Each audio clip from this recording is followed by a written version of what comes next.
ABC7, the search continues for a suspect after a young mother is gunned down on Lakeshore Drive. We're live with the very latest. Plus, why CPS wants to revoke the licenses of 2 urban prep charter schools. We'll tell you what's happening today. And saying so long today to a popular Gold Coast restaurant as Tavern on Rush prepares to close its doors for good as we welcome you on this Wednesday morning. Live from Chicago's #1 news, ABC7 Eyewitness News at 7 starts streaming now. Good morning to you. I'm Val Warner. And good to be with you this morning. I'm Terrell Brown. Let's go outside, see if things are a little drier now than they have been over the last, 24 hours or so. Still got the raindrops on the camera, but we can see a little bit of light in the sky, Tracy. Light at the end of the tunnel here. Yes, we're starting to see, I just looked at many observations out to the west, and we're getting some clearing beginning to take shape. Off to the east is where we are seeing the rain that we had during the overnight hours.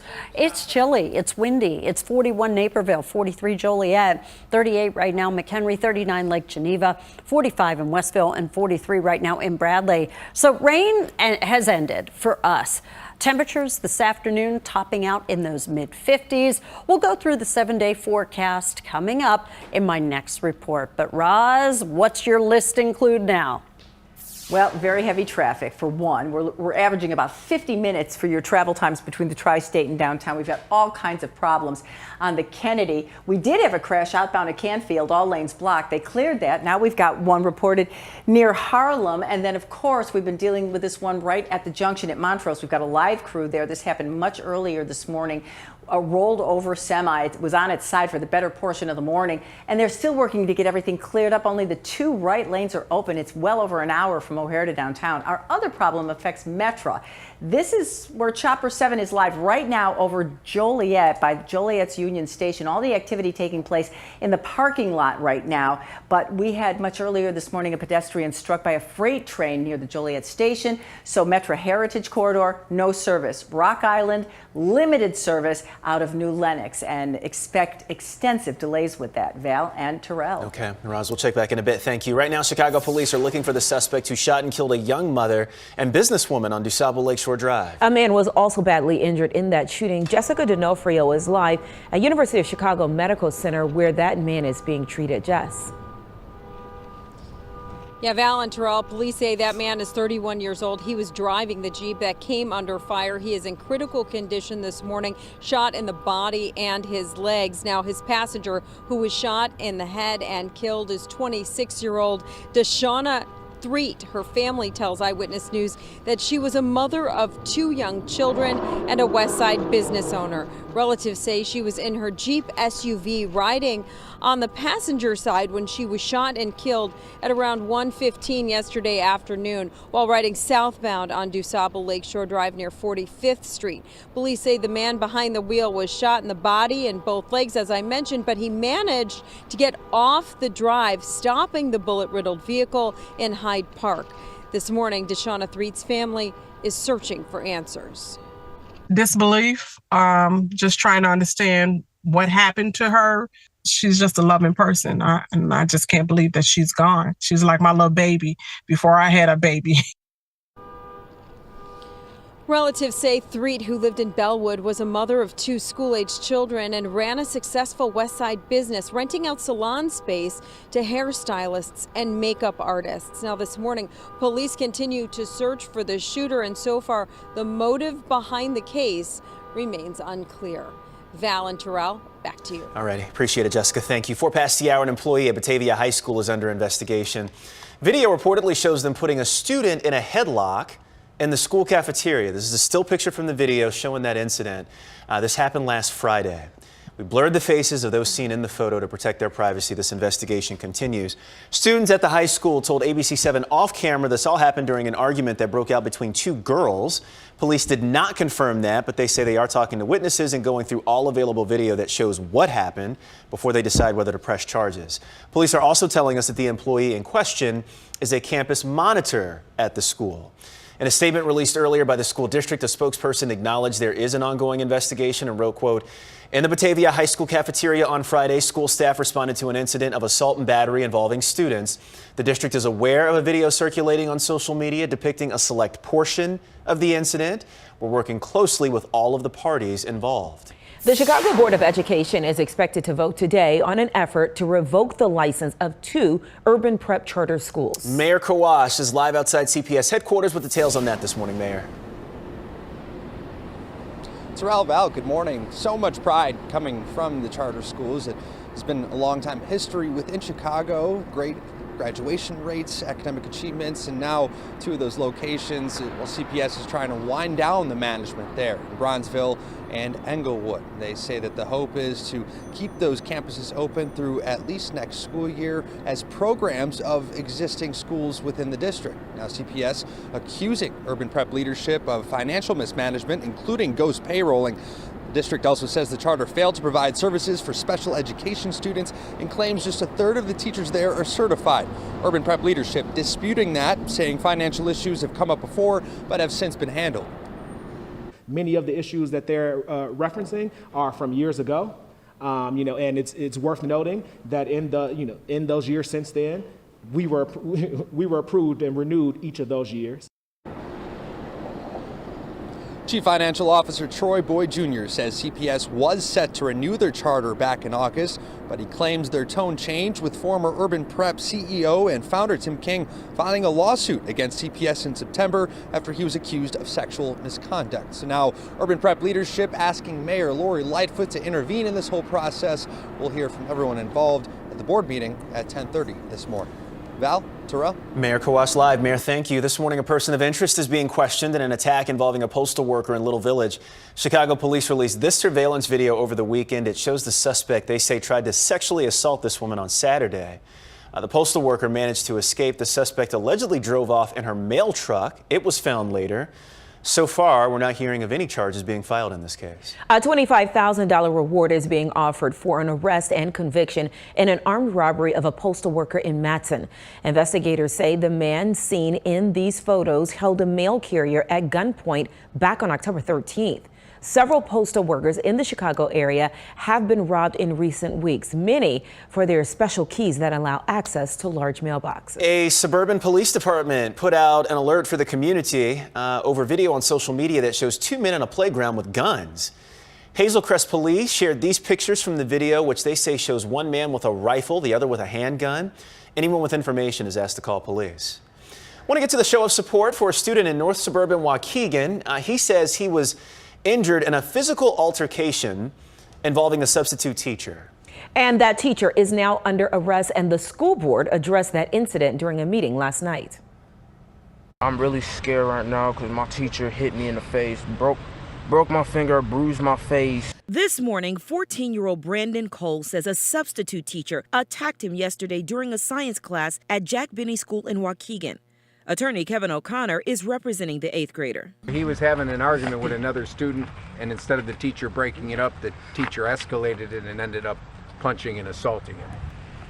He doesn't know how to take it. He's scared. Last night, Brandon's mother, Natasha Cade, stepped before the school board. Look at his face and tell me how you would act. How should I feel? It took another teacher to come pull the actual assaulter off of him. This morning, Waukegan police confirmed the male teacher has been arrested. Moved by Brandon Cole's badly swollen face, board member Anita Hanna offered a hug to the teen, who says he's now too scared to return to school. The district superintendent also offered him a personal assurance. And what I can promise you and your family is that substitute will not be back. Waukegan police said the incident remains under investigation and no charges have been filed yet. A popular Gold Coast restaurant will serve its final meals today. Tavern on Rush is closing today after 24 years. In August, the restaurant announced it would close at the end of the year, but that date got moved up because of contractual matters. Employees will still be paid through the end of the year. New this morning, Chicago announced the 6 finalists in the first ever citywide karaoke competition. Take a look. These are the top singers who will be competing in the finals. They come from all over the city. Their ages range from 26 to 45. They'll be singing before a panel of judges, including local celebrities and music industry professionals. That's happening at the Park West on Sunday, November 6th. A limited number of tickets will be available starting November 1st, and they are free. This is going to be so cool. I'm looking forward to it. All right, and then one airline is trying to make the middle seat on a flight more enticing. Virgin Australia is offering a lottery to people sitting in the middle seat on flights. Weekly prizes include a helicopter pub crawl, a 2-night vacation in Australia, and tickets to the Australian Football League Grand Final. And still ain't enough for me. Not enough. You want more? I need to be guaranteed I'm gonna win one of those. That middle seat is just not for a tall person on a long flight. Absolutely not. You got to do the aisle so you can stretch out a little bit. Absolutely. Well, winning that middle seat lottery might be nice, but how about this? Winning tonight's Powerball could be life-changing. I'm talking sweet. No one on Monday's jackpot won for the estimated $700 million. Guess that's what it's going to be now. So good luck to you if you're playing. I mean, you got to play to win. I can't even talk anymore. I'm tired of talking about it because I don't even play it. Well, we'll go get a ticket together this morning. Yeah. Oh, show, right? gosh. Wouldn't that be great? I can't even imagine. You're live in local news, just getting started this morning, streaming out loud. When we come back, the new business impacts to Kanye West after his anti-Semitic comments. But first, Tracy's got your AccuWeather forecast. The rain is rolling out and cool temperatures are rolling in. Drier, though. Details next. Yeah, and community leaders broke ground on a project that could ease congestion for both trains and cars on the city's south side.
Well, good morning. So right now we still have some fairly windy conditions in the area, and it's certainly making it feel a bit colder than these temperatures are showing.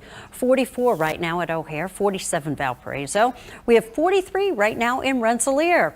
43 out toward Oak Parkway in Glenview, 42 right now Waukegan, Algonquin at 40 degrees, 41 West Chicago, 42 in Westmont, 43 right now in Burr Ridge. It's 42 degrees currently in Frankfort and 45 right now in Gary. Today, so we're still going to hold on to some clouds for a while this morning, but that clearing is on the way and we are going to see sunshine here through a good chunk of the day and highs in the mid 50s. And the sun returns for us to see here tomorrow and we get those high temperatures back up into the 50s once again. Here's the 7 days. So tomorrow, Friday, Saturday, all days with plentiful sunshine. Sunday, we get more clouds. Sunday evening is our next chance of rain. For Halloween, yes, like our little witch right there. Well, I think right now, Halloween, the rain is going to fall during the morning hours, and hopefully we can get it out of here for those trick-or-treat times. Roz? Very busy morning, and we have another metro delay. This is on the BNSF. It's train number 1222. It's not going to be stopping at Naperville because of mechanical issues, so the next one along, 1306, will accommodate those passengers. Big picture, we are looking at about a 50-minute average travel time, and we've got some new crashes on the expressways inbound on the Bishop Ford at 159th. It's pretty solid coming in off I-80. IDOT just called out one on the inbound Stevenson at Central, so we've got crews heading in that direction. It's kind of mixed into the middle of a delay that's already there. And then, of course, the Kennedy is an hour 10 from O'Hare because we have two crashes, the one inbound at Harlem and the one that started it all, overturned semi at Montrose. Although they have uprighted it, they're still working to get it cleared, and we still have lanes blocked right at the Edens Junction. So we'll have another look for you in about 10 minutes or so. Val and Terrell. All right, Roz, thank you. Starbucks workers on the north side voted to become the 7th location in Chicago to unionize. Workers United International will be negotiating for the workers at the cafe near Irving Park in Ashland. Starbucks has filed unfair labor practice charges against that union for all alleged failure to bargain in good faith. This was a highly anticipated debate in a race that could determine which party controls the U.S. Senate. It was a showdown between Dr. Mehmet Oz and John Fetterman in Pennsylvania in that race last night. Now, they wasted no time addressing Fetterman's health as he recovers from a stroke. Meanwhile, new figures are out this morning on early voting and on political aid spending. Here's ABC's Alex Perche with the election just 13 days away. The first debate answer from John Fetterman last night addressed what he called the elephant in the room. I had a stroke. He's never let me forget that. And I might miss some words during this debate, mush two words together. The Democrat running for Senate in Pennsylvania suffered a stroke in May. Polls show Fetterman's lead is shrinking, and his Republican opponent, TV doctor Mehmet Oz, gaining support. At last night's debate, Fetterman would not agree to release his full medical records, saying his doctor believes he is fit to serve. The debate questions were closed captioned on big screens to help Fetterman with lingering auditory issues, which doctors say is normal during stroke recovery. The two candidates clashed on more than a dozen issues, including immigration. We have a catastrophe at the border, and we should not have sanctuary cities as John Fetterman has tried to introduce. I don't ever recall in the Statue of Liberty did they say,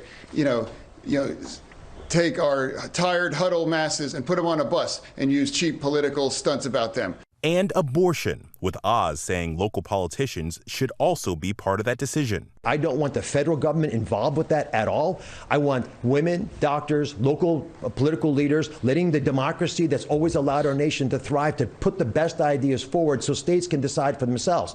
He celebrated when Roe v. Wade went down, and my campaign would fight for Roe v. Wade. The Senate race in Pennsylvania could determine the balance of power in Washington. Republicans reportedly spent $6 million on TV ads in the state just in the hours leading up to the debate. I believe we're the land of opportunity, the land of plenty. I believe we can balance a budget without recklessly spending. My campaign is all about fighting for anyone in Pennsylvania that ever got knocked down, that had to get back up again. With less than 2 weeks before the midterm election, early voting is huge. In fact, in Georgia, already more than 1 million people have voted early, a dramatic increase from last midterm election. Alex Perche, ABC News, Washington. Back here stateside, the Mecca Center, Muslim Civic Coalition, and the NAACP hosted a candidates forum last night. Participants included candidates for statewide, congressional, and Illinois General Assembly offices. The forum was held at the Mecca Center in Willowbrook. Remember, you can learn more about the candidates in every race using our online voter guide. It's at abc7chicago.com. Homeowners in DuPage County will get financial relief thanks to a vote Tuesday by their county board. The board agreed to a $5 million abatement in property taxes, made possible by increases in sales tax revenue. Still to stream this morning, the work underway on a project aimed at easing congestion in one of the busiest railroad hubs in the Midwest. And the expansion plans for winter and holiday this season at Wrigley Field. That's all coming up. Eyewitness News streaming at 7 continues after a break.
Ground was broken Tuesday on a project aimed at reducing congestion at one of the busiest rail hubs in the Midwest. It's at 75th, right near 75th and Western on Chicago's south side. 90 freight trains and 30 Metro trains pass through each day. That often leads to delays. This new $380 million project will create what's called the Forest Hill Flyover. It's a bridge over the train tracks. And a second flyover will be built on 71st Street. ABC7 political analyst Laura Washington honored with a Lifetime Achievement Award by two prominent volunteer organizations, Chicago Appleseed and the Chicago Council of Lawyers. The partnership between the group of volunteers focuses on helping poor and disadvantaged people gain equal access when dealing with legal matters. Congratulations, Laura Washington. Absolutely. Wrigleyville's Gallagher Way will soon be decked out for the holidays. The annual Winterland Festival is back next month. This year, the holiday experience will expand inside Wrigley Field, which is cool. So the Gallagher Ice Rink will now be inside the friendly confines. There will be expanded programming and family-friendly activities, including Santa's Workshop, a new carousel, vendors, food and drinks. Chris Kindle Market will also be back. Winterland at Gallagher Way runs November 18th through January 8th. Chris Kindle Market, Wrigleyville, runs November 18th through December 31st. It's definitely that time of year for sure. Here it is. Well, right now we are going to join our Good Morning America viewers. I'm going to have a news update on TV in just a bit, and you'll see it here as well. And when we come back, some staff members at a local chiropractor's office have something to dance about on this Wednesday morning. You will not want to miss this video. Let's check it out next.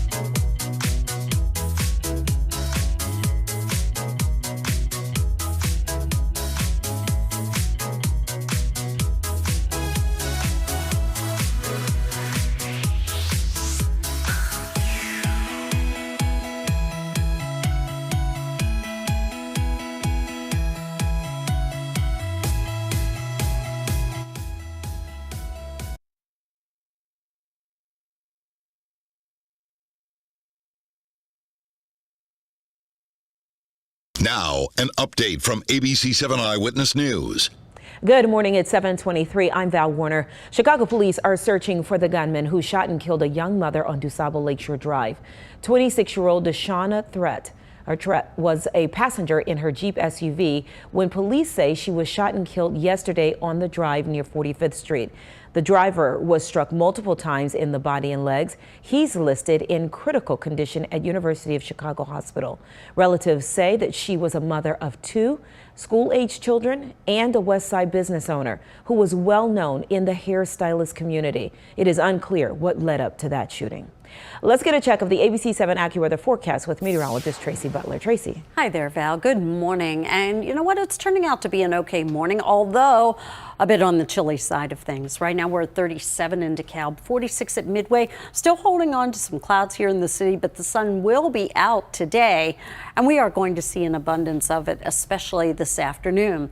High temperatures today headed up into the mid-50s. Even tomorrow we'll get that sun right back at it. Could start the day with a bit of fog, however, around here tomorrow. Lots of sunshine in the days ahead. Roz is ahead after this break. Now's the time for a healthy start. So let's move. Let's rest and recharge. And put our health first. Let's be well. To do that, let's eat well. Breathe deep. Find joy in the little moments. And do what we love with who we love. Together, let's live well. Advocate Aurora Health.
Welcome back, everybody. We have an ongoing situation in Joliet. This investigation from an earlier situation, a freight train struck a pedestrian just outside of Joliet Union Station. So no service on Metra's Heritage Corridor and limited service on the Rock Island out of New Lenox. Big picture, 50-minute average travel times, but an hour 10 on the Kennedy.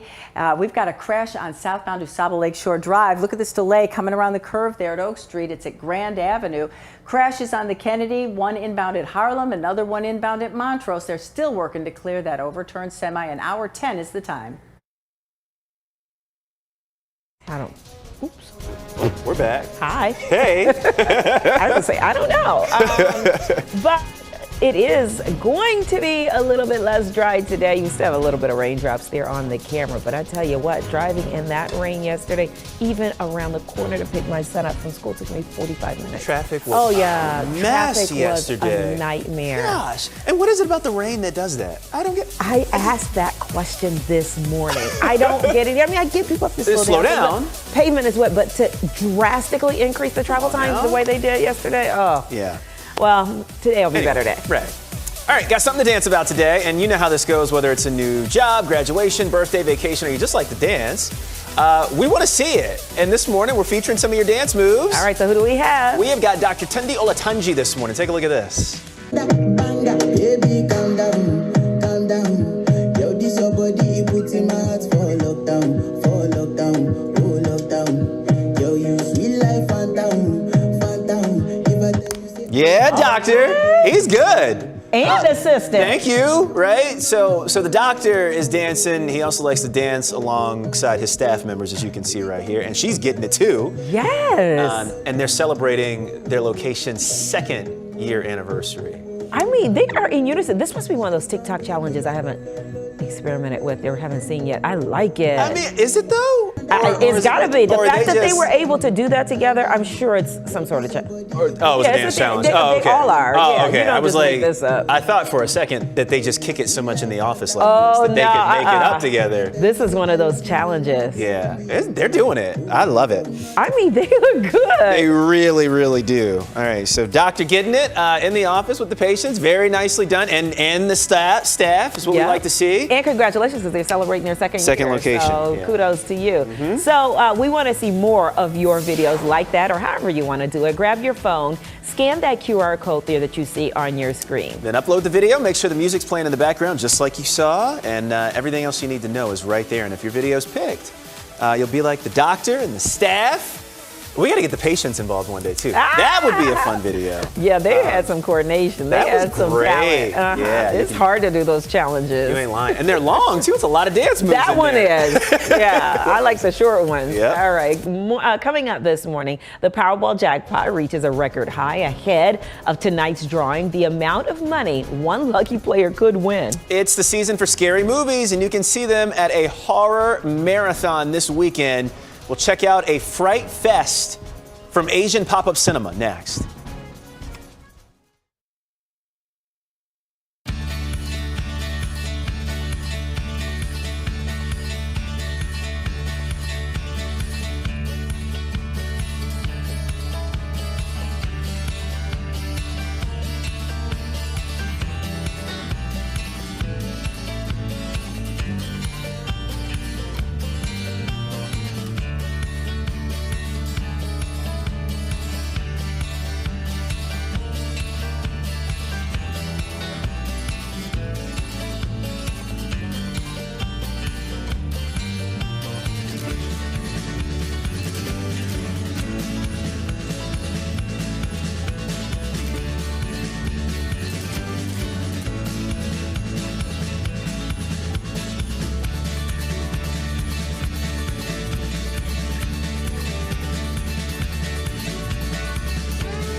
watching ABC7 Eyewitness News at 7, streaming live now. Let's take a look at some of the stories we'll be watching for you today. The Chicago Board of Education is expected to vote today on an effort to revoke the licenses of 2 urban prep charter schools. The schools in Inglewood and Bronzeville boast 100% college acceptance rates. But a new report from Chicago Public Schools accuses urban prep of financial mismanagement and other problems. Urban prep officials say those are old issues that have now been resolved. At today's Chicago City Council meeting, Alderman Maria Haddon says she will call for a vote on changing the Chicago Police Department's policies on search warrants. The Anjanette Young ordinance is named for a woman who was the victim of a wrongful police raid. Mayor Lori Lightfoot will preside over today's meeting of the council. It's Wednesday, and that means a Powerball drawing is tonight. No one won on Monday. That means the jackpot for tonight is an estimated $700 million. Good luck if you play. DM me if you do, please. I used to say that if I won the lottery, I would still come to work. You don't know if you do that? Not anymore. Look, waking up at these hours, doesn't it change things? It changes a lot. I think right? I just do an early retirement. Yeah. And just volunteer and just give money away like Bezos' ex-wife. You know what I'm saying? Yeah. When that alarm clock hits 1:45, it just, yeah. It's different. It does. And that weather and that rain yesterday hit different, but thank goodness today we're in for a reprieve, right, Tracy? Yeah, we really are. And we're already starting to get some of that clearing around the area, but our temperatures are mighty chilly in some spots. 37 right now, Woodstock. Add to that, we have some gusty winds too. 45 at the lakefront, 45 in Westville, 43 Bradley, and 39 degrees right now in Morris. So today is going to be a day that we do get some sunshine, highs up in the mid 50s. That's a little touch below average, and it is going to be breezy through the afternoon as well. Tomorrow, going to be another lovely looking day with plentiful sunshine coming our way and those high temperatures back into the mid to upper 50s. 7-day in my next report. Roz? We've got some changes in this situation with Metra and Joliet. Now, earlier this morning, the freight train struck a pedestrian, had a long investigation. Well, they've moved the freight train. They've been tweeting all this out. So they are going to restore service to both the Heritage Corridor and Rock Island. Both of those trains should be on the move very soon if they haven't already. But check, because the schedule might be a little bit different. On the expressways, we're still looking at very heavy traffic. 50-minute average travel times, about 1:10 on the Kennedy. Because of earlier crashes at Harlem, the one at Montrose with that flipped over semi. Still a lot of work going on there. And a couple other crashes. They just cleared this one from the Bishop Ford at 159th. But you can see the delays that extend all the way down. I-57 at Halstead. That crash is still active, and it is causing delays. Val and Terrell. All righty, Ross. Thank you so much. Want to get to today's talkers. And of course, a lot of people talking about the guy you see behind us. Friends star Matthew Perry talking about his struggle with addiction. Yeah, here's the message basically that he wants his fans to hear.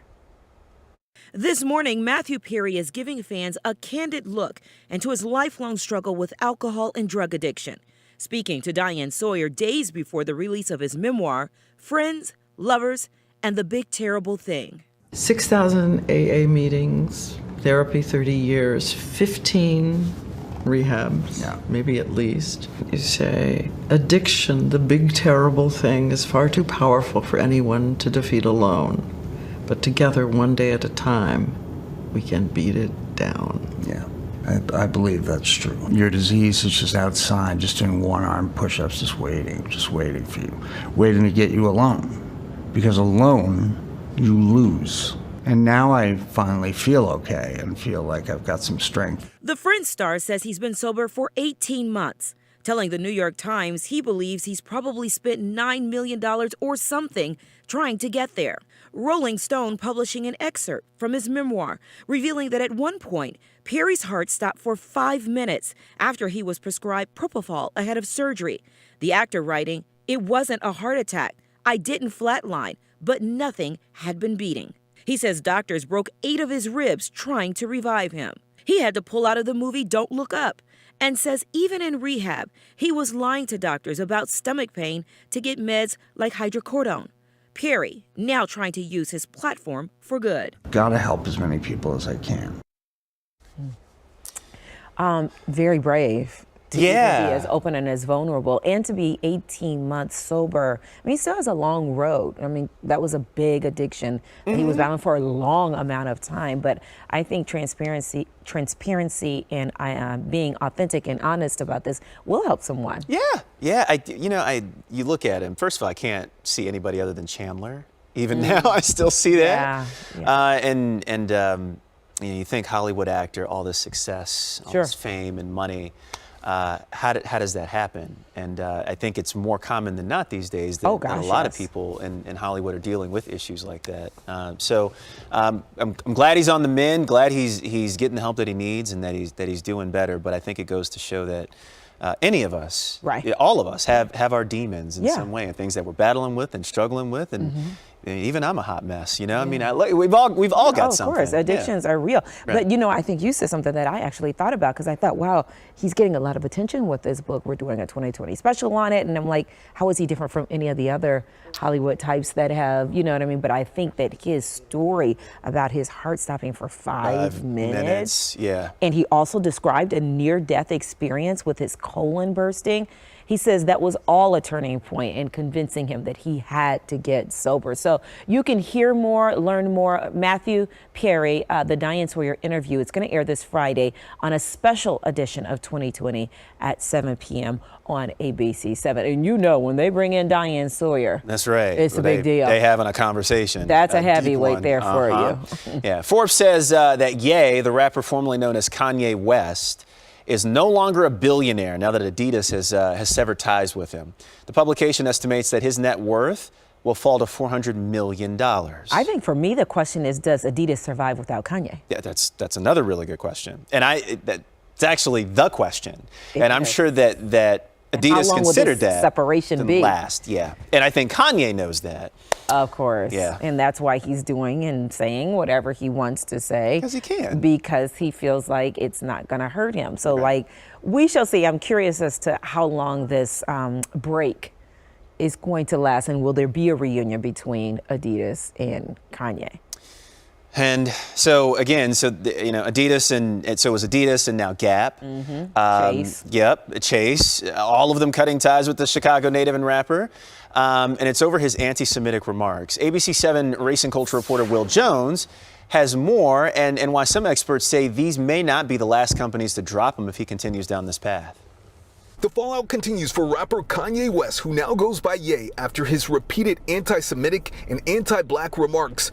Gap and Adidas are the latest companies to cut ties with the Chicago native. Before Adidas parted ways with Ye, he said this in a now deleted clip from the Drink Champs podcast. I could say anti-Semitic things and Adidas can't drop me. Now what? Following those remarks, the Anti-Defamation League launched a campaign calling on Adidas to condemn Ye's rhetoric and reevaluate their partnership. It's important for corporations to speak out and say, listen, we're not going to allow that type of hate to be associated with our brand. Public relations consultant Chelsea Winnington agrees. She says who represents a brand matters. I'm sure there's another brand out there that's saying, do we even have an indirect contact? We need to take a look at what we stand for and who's representing us, whether it's Kanye West or anybody else. ADL Midwest Regional Director David Goldenberg calling Ye's comments deeply offensive and dangerous. According to the ADL, anti-Semitic incidents reached a record high last year with more than 2,700 cases of assault, harassment, and vandalism, up 34% from 2020. Someone who has a platform like that needs to recognize the responsibility that it comes along with that platform. Illinois Holocaust Museum Senior VP Kelly Zaney works to combat anti-Semitism with education. What I would have loved to see is if Mr. West had heard from our survivors to understand the impact that his anti-Semitism, that his words ultimately has. Will Jones, ABC7 Eyewitness News. Well, hitting him in the pocketbook now. And we'll see what happens from here. He did say doesn't care about corporations. He wants to take his product and go straight to consumers. We'll see if he can find any success with that. More to come, of course, here. We're going to take a quick break. Eyewitness News streaming out loud. We're back in 90 seconds.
Well, good morning to you. We're starting off this Wednesday with the rain ending, but the winds are still cranking up just a bit out there. Going to blow a lot more leaves off of the trees. But today we will end up with some sunshine. 39 degrees in Aurora, 47 Valparaiso, 42 right now Kankakee, as well as in Waukegan. Today, the sun will be out, highs in the mid 50s. Lots of sunshine in the coming days, and we'll see our temperatures going up. Should be a very nice weekend for the most part till we get to Sunday evening. Sunday evening most likely is our next chance of some rain moving in. Roz? We've got some new Suburban issues, and we start in Bartlett. There was a crash. It knocked out some power lines. They actually tweeted this out. Stearns Road, part of it is closed in the area around Brewster because of these down power lines, so they're asking folks to steer clear of that area.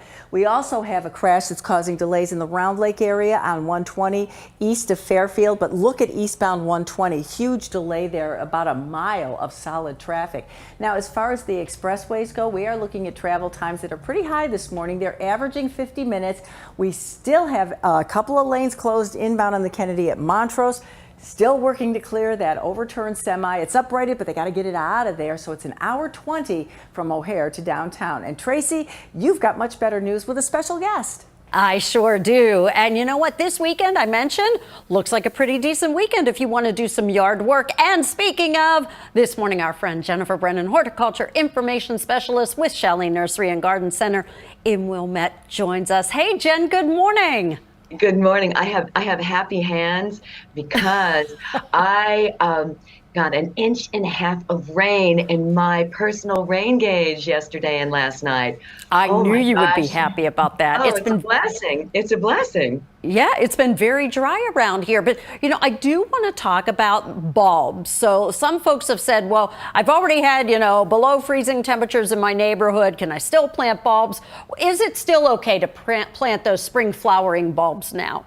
Oh my gosh, Tracy, it is absolutely perfect to plant the bulbs right now, especially when it's a little chillier outside. It's easier to dig those holes, when it's a little brisk outside. But after the wonderful rainfall, it even makes it easier because the soil is going to be easier to dig. Oh, these are some of my daffodils on the screen, and I love this planting.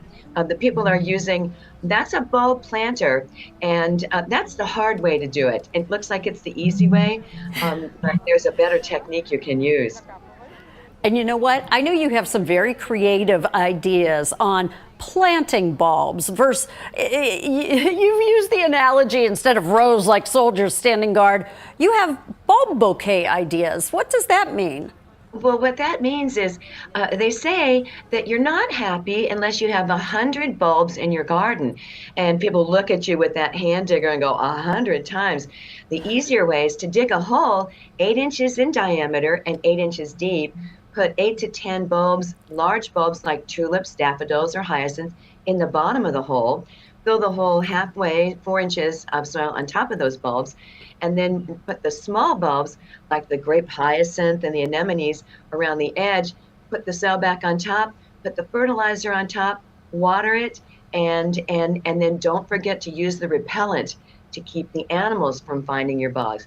Oh, here are my favorites, the Dr. Earth bulb food.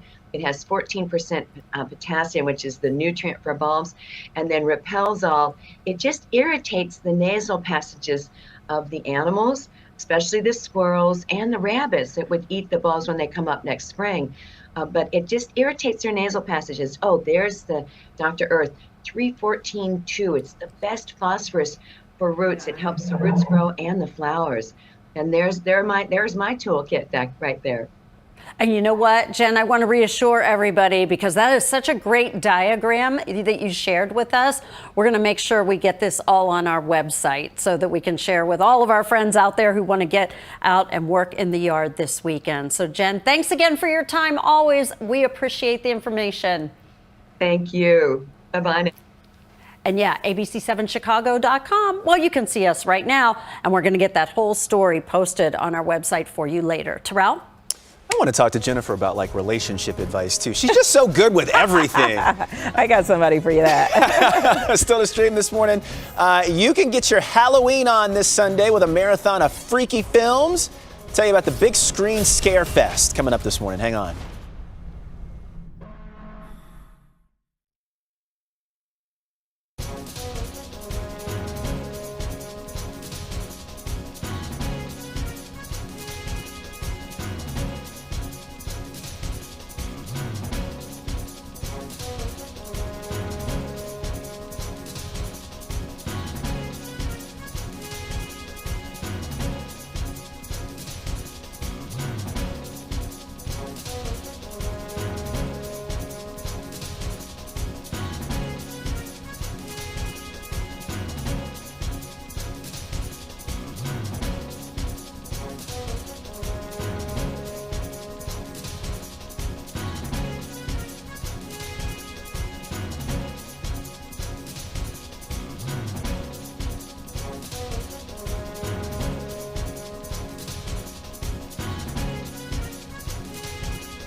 So, there's nothing like a scary movie to get you in the mood for Halloween. And this Sunday, you can see an entire day full of fright films right here in Chicago. It's called the Asian Horror Marathon. Here's Jose Sanders with all of the spooky details.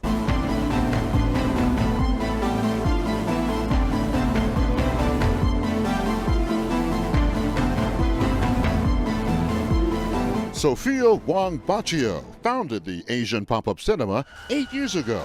On Sunday, the festival's horror marathon happens at Facets. I gotta tell you, just a few scenes I saw, they had me jumping, and I'm just waiting to see what's gonna happen next. What can the audience expect from these films? They want to be there in the dark with all the live audiences and get scared a little bit.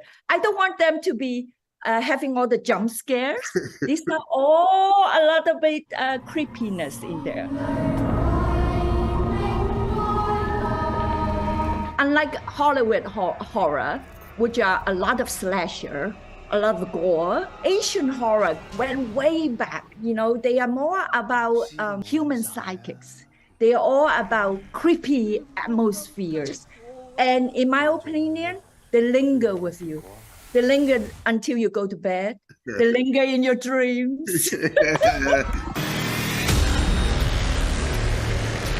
Let's talk a little bit about the Asian influence in horror movies and why it's so great. As a kid, I watched Japanese ghost story because I grew up in Hong Kong. All those dark hair ladies in their white kimonos and their very strange eyebrows, and it's like a kabuki face floating. I got scared.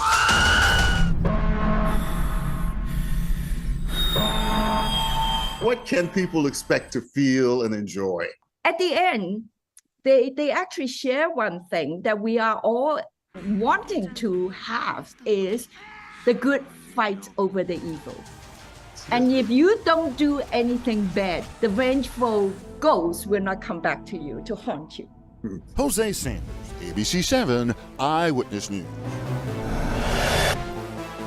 Well, the marathon of films starts Sunday afternoon at Facets, and if you're welcome to wear a costume if you want to get all into it. Yeah. The rest of the Asian pop-up festival runs through November 6th, and there are filmmakers coming in from Hong Kong to present world premieres. Just great.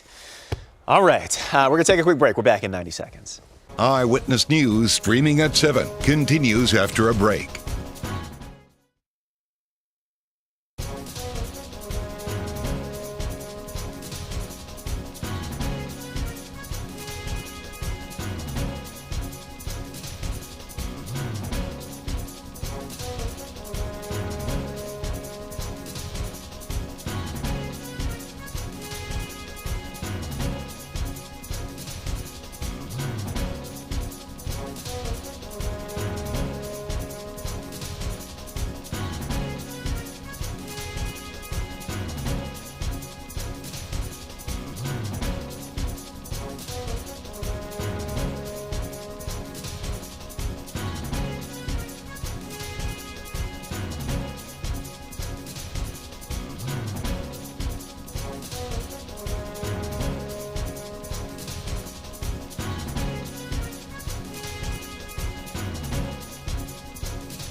So we told you about this special project yesterday, the reinstallation of a historic Tiffany window inside a Southside church. Well, the 127-year-old St. Paul window stands more than 16 feet high. It's made of thousands of pieces of Tiffany glass, and it's a fixture inside Second Presbyterian Church of Chicago on South Michigan. The year-long process to delicately restore the window was funded by donations. The reinstallation will take several days. It is gorgeous. Oh, I know. And looking at all of those little pieces. How intricate that is. Oh my, it had to have taken forever.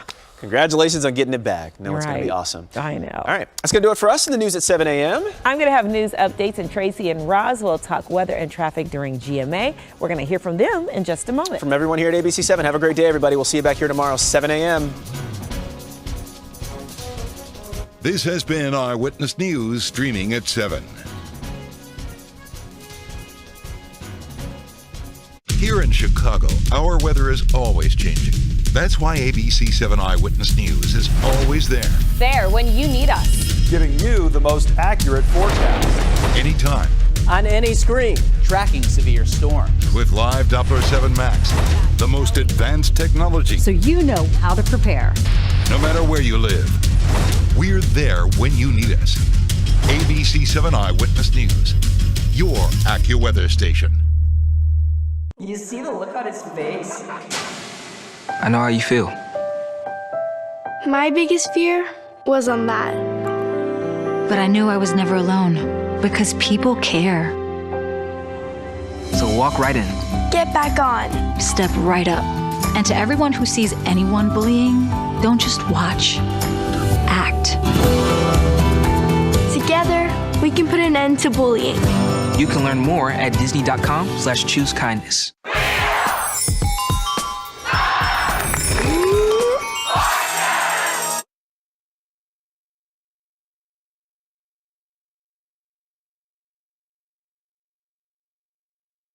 Now, an update from ABC7 Eyewitness News. Good morning. It's 7:56. I'm Val Warner. The Chicago Board of Education is expected to vote today on an effort to revoke the licenses of 2 urban prep charter schools.